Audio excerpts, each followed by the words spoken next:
Alistea, Museo de Objetos de Inspiración Extraterrestre, presentan programa especial con motivo de los 50 años de la conquista de la Luna lograda por los Estados Unidos de Norteamérica, narrada por Luis Ramírez Reyes, con la dirección y producción de Enigmas 360 grados, Leobardo Peña, en coproducción con Mario Higuera, titular de Alistea.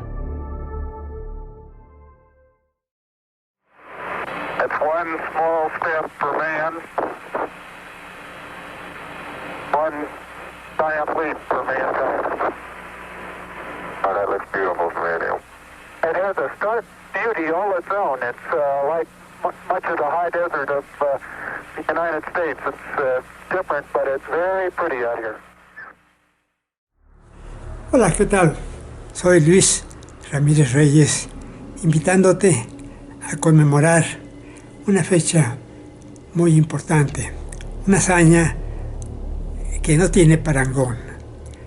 Hoy, 20 de julio del año 2019, estamos celebrando y recordando la odisea espacial que marcó un hito en la historia de la humanidad, cuando el hombre por primera vez posó sus plantas en la Luna.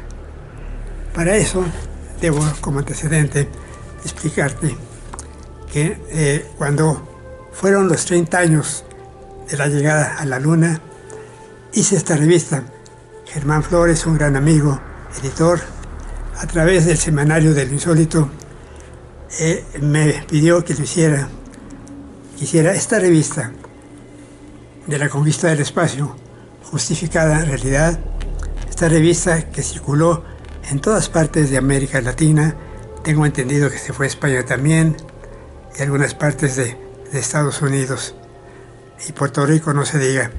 Entonces trae como los subtítulos la historia espacial de la conquista, en que nos beneficia la exploración del cosmos, y sobre todo lo más destacable, que es cuando se festejaron los 30 años de la llegada a la Luna. Bueno, quiero ir al grano. Estamos con la lunizada. Cuando llegaron, como te digo, a la Luna, y entonces en las páginas centrales escribo esto: alunizaron, destacadísimo. Entonces vamos a recordarlo, no con una perorata mía, sino que te parece, si me permites, a leerlo exactamente. La lectura escriba también sobre lo que se dijo de los periódicos, todo lo que estuvieron explicando. Entonces, como subtítulos, escribo: al fin llegó el tan anunciado momento, el mayor logro del siglo XX.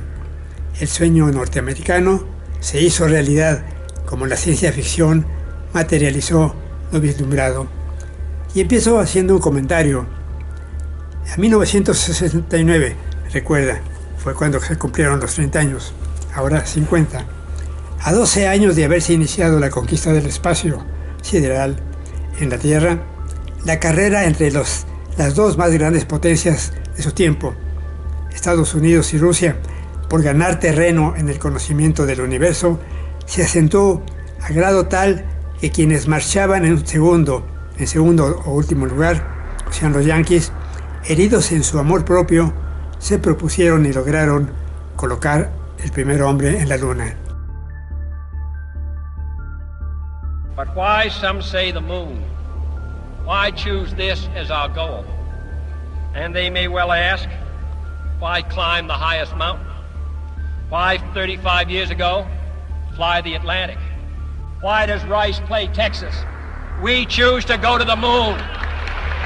We choose to go to the moon in this decade and do the other things, not because they are easy, but because they are hard.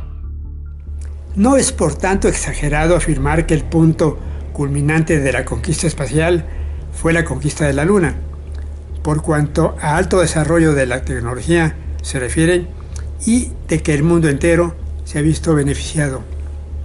Y para dar una idea clara y objetiva de cómo se llevó a cabo el evento, reproduzco a continuación parte de lo que informó la prensa mexicana en primera plana y en grandes titulares aquel memorable día.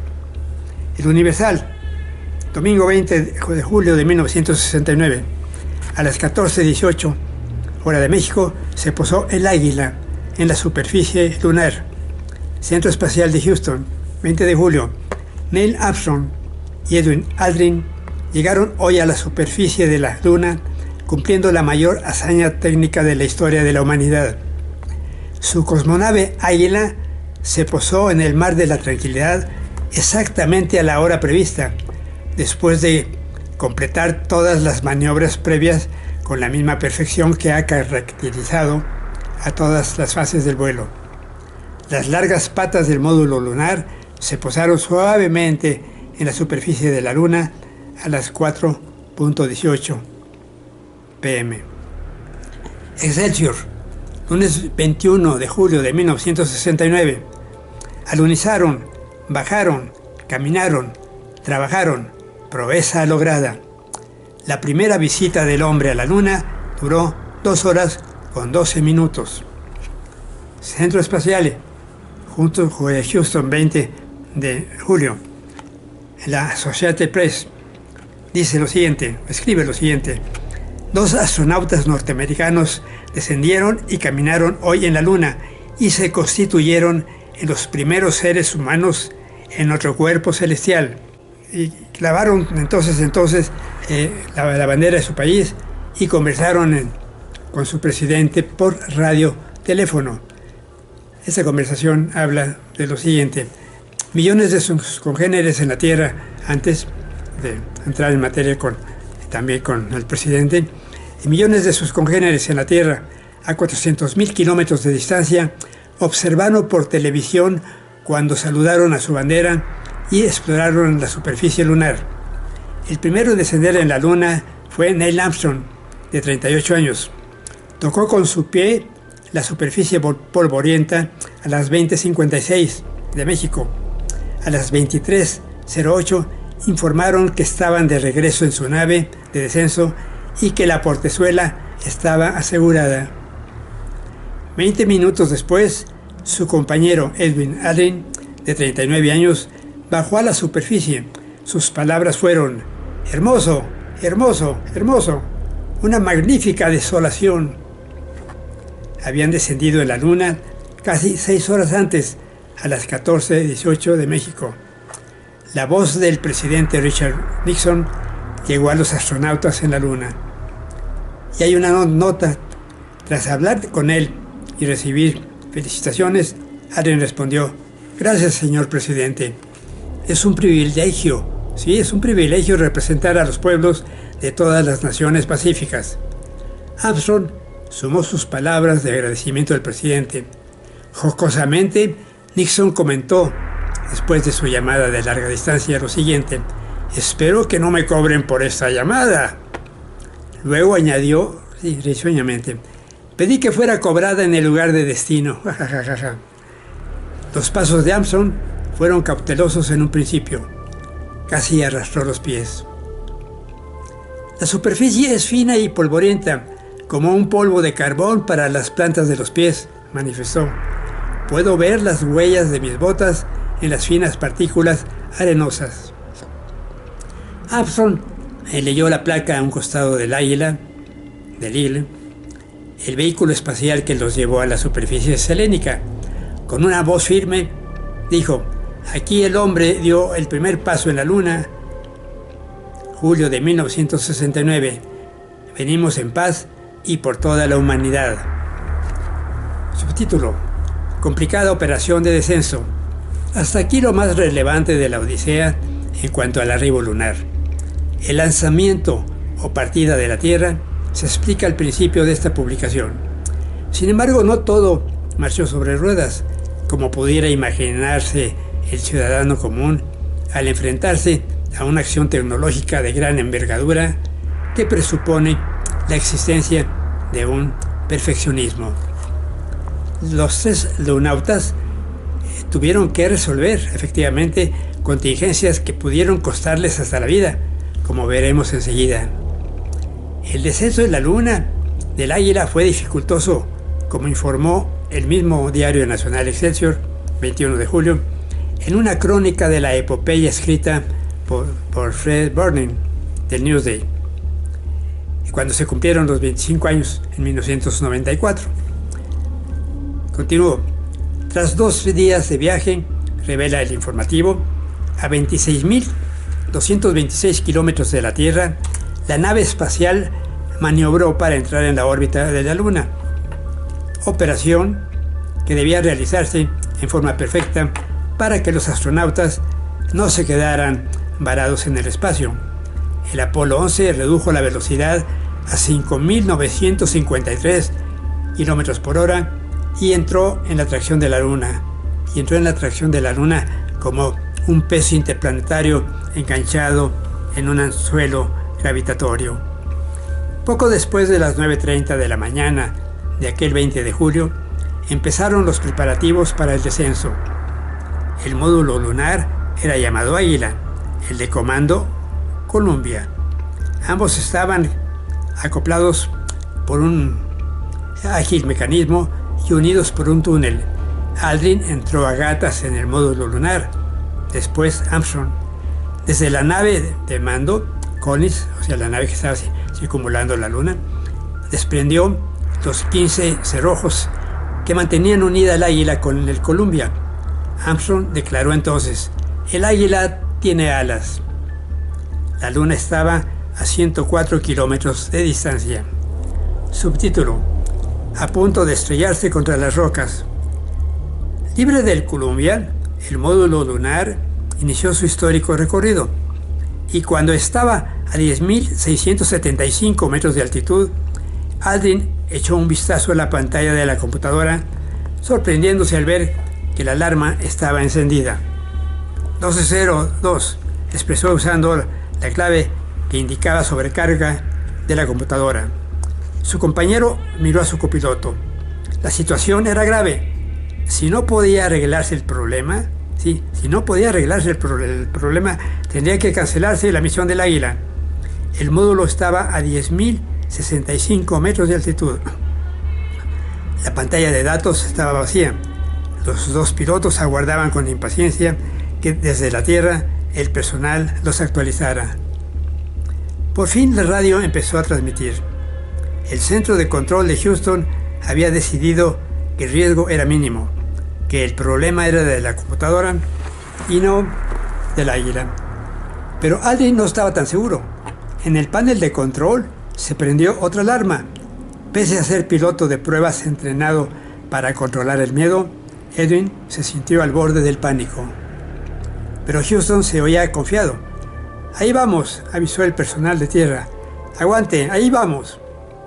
El Águila ya había descendido a 488 metros, después a 228.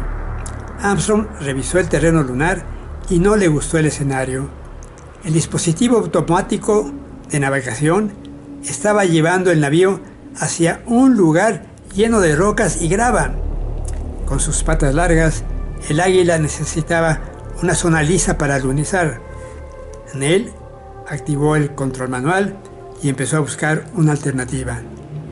60 segundos, informaron desde Houston. El Águila tenía combustible para 1 minuto, pero Armstrong seguía buscando. El piloto redujo aún más la velocidad de descenso y condujo el vehículo de lado. Entonces, los navegantes ya estaban muy cerca de la Luna, pero aún a esa altura un choque sería desastroso. Neil y Edwin sobrevivirían a la caída, pero no así el Águila, y sin ella se quedarían languideciendo en el satélite. Las últimas gotas. Aldrin echó un vistazo al botón que decía Abort Stage. Oprimirlo significaba renunciar al descenso del Águila y regresar al módulo de mando Columbia. El astronauta podía ver la sombra que proyectaba el módulo lunar sobre la superficie selenita. Con un ligero movimiento de los controles hizo que la nave llegara a un sitio despejado. Los motores chupaban las últimas gotas de combustible. El altímetro dejó de marcar. Quedaba combustible para 20 segundos más cuando Neil posó el Águila sobre la luna. Los astronautas vieron su entorno, enorme, misterioso, con un horizonte que se desvanecía en el negro. Houston, reportó Neil Armstrong, aquí desde la base de la Tranquilidad, el Águila ha descendido. Entendido, Tranquilidad, respondió la voz generalmente calmada del control de tierra. Nos volvió el alma al cuerpo. Muchas gracias. Subtítulo: Retorno a casa. Ya para regresar, los astronautas recogieron 21 kilos de piedras lunares, un verdadero tesoro para los científicos de la Tierra. Aldrin extrajo una bolsa de un compartimento de su traje espacial. ¿Sabe qué llevaba? Estaba llena de recuerdos, 2 medallas soviéticas, un distintivo que conmemoraba a los tripulantes del Apolo 1 que murieron en un ensayo el 27 de enero de 1967. También llevaba una rama de olivo de oro, un disco con comentarios de líderes, imagínate, y líderes de 73 países. Colocó luego el paquete en la superficie de la Luna, marcada ahora por las huellas de los terrícolas. Les quedan 3 minutos, informaron desde Houston. Los 2 pilotos regresaron al Águila. Celebraron con salchichas, fíjate nada más ahí, celebraron con salchichas y ponche de frutas. El polvo lunar que había entrado en la cabina les picaba la nariz. El programa establecía un periodo de descanso. Pero los astronautas no podían dormir. El Águila era fría y además ellos estaban excitados. Acababan de retosar en la Luna. Imagínate esto, nada más. ¿Te pones en el lugar de ellos? Una soledad absoluta, qué bárbaro. Continúo. A 1:54 de la tarde del lunes 21 de julio, después de pasar más de 21 horas en Selene, Armstrong encendió los cohetes de ascenso y con 1.500 kilos de impulso, el Águila se elevó hacia su encuentro con Collins. Era la primera vez que una máquina voladora despegaba de un cuerpo celeste que no fuera la Tierra. El Águila se encontró al Columbia en órbita lunar. Qué interesante, ¿no? Viajando a la misma velocidad, no tuvo problema en meter la nariz en el escotillón superior del módulo de mando. La tripulación del Apolo 11 se reunió a 111 kilómetros de altitud. Continuó. A las 12:50 de la tarde del jueves 24 de julio, la cápsula Apolo 11 se hundió en las aguas del Pacífico, a 1.528 kilómetros al sudeste de Hawái. Los tripulantes fueron recogidos del océano en helicópteros y llevados al portaaviones Hornet, que los esperaba a 18 kilómetros del lugar. El presidente Nixon se hallaba a bordo y dio a los astronautas la bienvenida de regreso a Tierra. Esta es la semana más grande en la historia de la creación, exclamó el mandatario. El hombre había viajado a la Luna, tal y como lo prometiera John F. Kennedy, 8 años antes, efectivamente. Esto fue una síntesis de la realización del añejo deseo del ser humano de salir de su cuna. Debo añadir que el suceso se proyectó en México por el entonces Telesistema Mexicano, hoy Televisa, y su dirección estuvo a cargo de Robert Kennedy. Los comentaristas fueron licenciados Miguel Alemán Velasco, Jacobo Zabludowski y Ken Smith. Como se muestra en un programa que nos están manifestando aquí, quiero mostrarte estas fotos, también con las que ilustro este artículo que estamos viendo. Bueno, más o menos está. Aquí el astronauta, ahí estamos viendo, lo ilustraron. Bueno, estas fotos. Bueno, pues con esto estoy ilustrando esto, así que pues muchas gracias, vamos a festejarlo porque es algo muy importante, digno de tenerlo en cuenta y digno de festinarlo al máximo. Muchas gracias por la atención. Soy Luis Ramírez Reyes. Mi correo, elvalordeser@yahoo.com.mx. Si no me puedes ver en Yahoo, en Facebook Bueno, en cualquiera de las redes sociales. Muchas gracias. Hasta pronto.